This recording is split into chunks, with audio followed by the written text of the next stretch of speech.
Hello? Hello. Cool.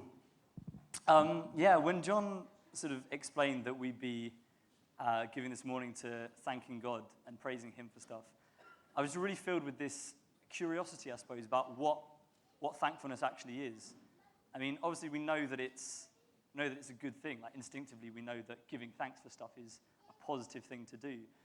And obviously we're commanded to do it in the Bible as well. But I was just really filled with this curiosity about what is actually happening when we give thanks. Why is it so powerful?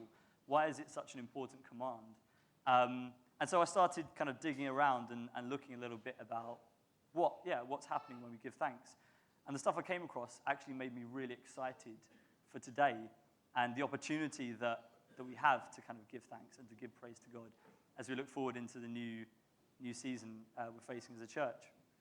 So I thought I'd share some of the stuff that I came across. The first thing that really struck me about thankfulness has to do with this idea of relationship, our relationship with God. We were created to live in relationship with God, to constantly be in His presence all the time. And not only that, but to depend on Him all the time for absolutely everything in our life. There's nothing in our life that we can get on our own without God. We are dependent on Him for everything. And there's something that thankfulness does. It reminds us of that dependency. It reminds us that there is nothing that we can get on our own. When we thank God for something in our life, we're saying, God, you have done this for me. I could not have done it on my own. And that's an incredibly powerful thing. I think sometimes it's downplayed the power of that process. But if you think the enemy's strategy is to isolate us and to make us an individual, to make us cut off from others, it's to make us think that we can get things on our own, that we're self-sufficient. That's like the opposite of God's strategy. God's strategy is to make us connected. He loves dependency. He loves relationship and community. And when we thank God and when we say, God, you have done this for me and I couldn't have done it on my own, we're deliberately going against what the enemy is trying to do. And we're cutting off that strategy of the enemy. It's an incredibly powerful thing. He just can't get at us. So if you imagine if we gave thanks in all things, as we're commanded to do, what would that do? We'd be completely connected to God all the time.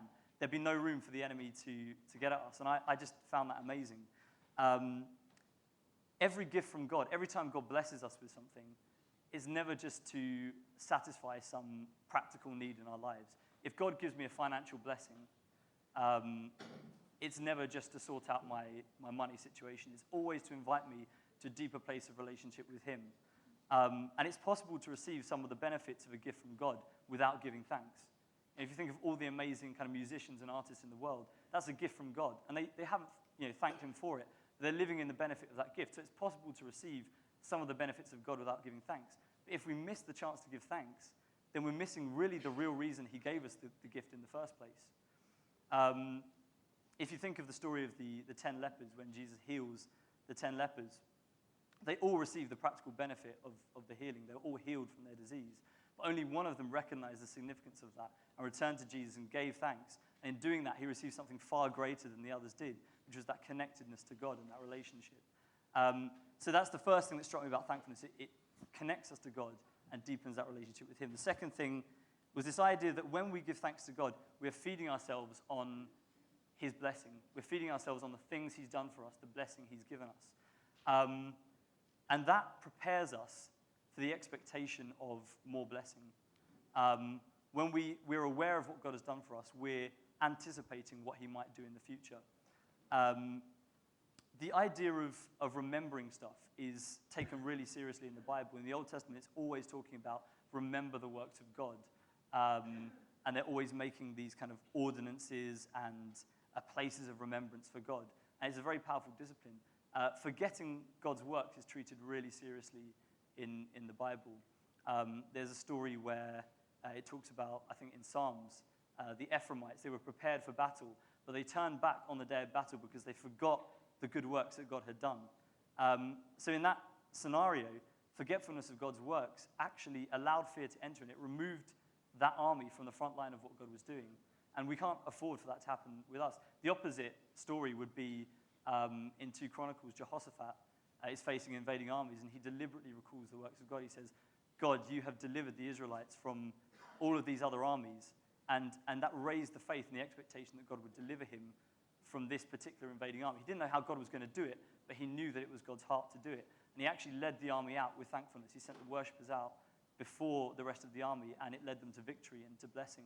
And I believe that that principle of thanking God and reminding ourselves, feeding ourselves on what he's done, it raises our expectation of what he's going to do. If you think about what John shared 2 weeks ago about raising our anticipation and looking over the wall and smelling the sea air and all those metaphors of expecting and having faith and hope, I really believe that thanking God and cultivating this heart of thankfulness is going to be a key thing in priming the pump for that anticipation, that expectation of what's about to happen. So that was really the second thing, this idea of feeding ourselves on blessing and readying ourselves, raising our faith for the next step. The final thing that struck me was this principle that when our heart is thankful, we will naturally start declaring that thankfulness publicly. Things move from the heart to our voice. We speak them out. And obviously a common way that happens among us is through testimony and getting up the front and publicly giving thanks for what God has done. And it's a very deliberate thing to decide to do, to give testimony. In the Psalms, David's always talking about, I will praise you, God, in the mighty congregation. I'll thank you in the throng. And it's a deliberate thing he decided to do. And there's a really powerful principle at work here, because when we give testimony, when someone comes up the front and speaks something out, that good work that God has done in their life suddenly becomes prophetic. It becomes a prophecy over the rest of the church. And it's actually possible for any one of us to grab what they have said and say, I want that for myself. God has demonstrated this aspect of his character in that person's life. I want to claim that for myself. And God's promise is that he will do it for us. But the key thing, however powerful this is, I can miss that. I can be sitting in the congregation, I can leave at the end. I think, well, that's all right for them. That's an amazing thing God did for them, but that doesn't apply for me. And so that's why it really links to the second point I talked about of raising our expectation. Because if I'm not in a position of thankfulness myself, then I'm not going to be positioned to catch the prophetic dimension of someone else's thankfulness. So I need to cultivate that myself and be ready to say, yes, God, I want that for myself. I want to claim that. I want to expect that to happen in my life. And what happens when we do this is it creates a chain reaction. So my faith is raised by someone else's thankfulness, someone else's testimony. So I expect something for myself, and I seek that. I seek God for that thing in my life. Then I give testimony, and someone else hears that. It creates a chain reaction, and this is a key strategy that God wants to use to multiply his signs and wonders, to multiply his works in our lives. And it does. It creates a chain reaction. It creates this culture of faith where suddenly everybody's testimony is an encouragement for somebody else's testimony. But the enemy is aware of this too. He's aware of the power that this holds. And I actually believe there's a battle going on for our public testimony, for our public thankfulness in this church.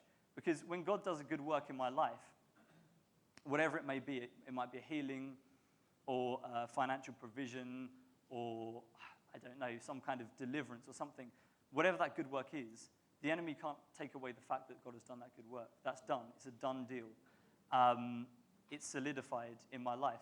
But he can try to limit its impact on other people by convincing me that it's not worth sharing. And there are a number of ways that he does this.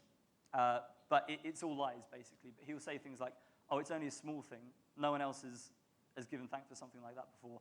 I can't do that. Or maybe it's not completely finished yet. I need to wait until the work is finished. I'll wait a few more months. And then, of course, down the line, we're doing something else. We've forgotten about it. Or it might be that it's way too personal. I can't make myself vulnerable like that. There's a number of strategies the enemy will use, but they're all to try and limit the impact of the good work that God has done in my life. And I really don't want that to happen, because I want all of us to share the good works, however small they may be, and really see this chain reaction begin. So really those are the three things that struck me about thankfulness. There's the deepening of relationship, affirming that connection we have with God, that absolute dependency, such that the enemy just can't get at us because we're completely reliant on God for anything. We can do nothing on our own. The second one is to fuel faith and to raise our expectation of what God is about to do. And finally, to create this chain reaction of the miraculous, this prophetic chain reaction as we kind of publicly give thanks together. I believe there's a value to giving thanks today, and I think it's an amazing thing, but I really think God wants us to live in that thankfulness day in, day out. I think it's a heart position. And I believe that, it's a way of life that God wants us to move into. And I believe it can begin today as we give thanks together. So I just wanted to encourage you all with that.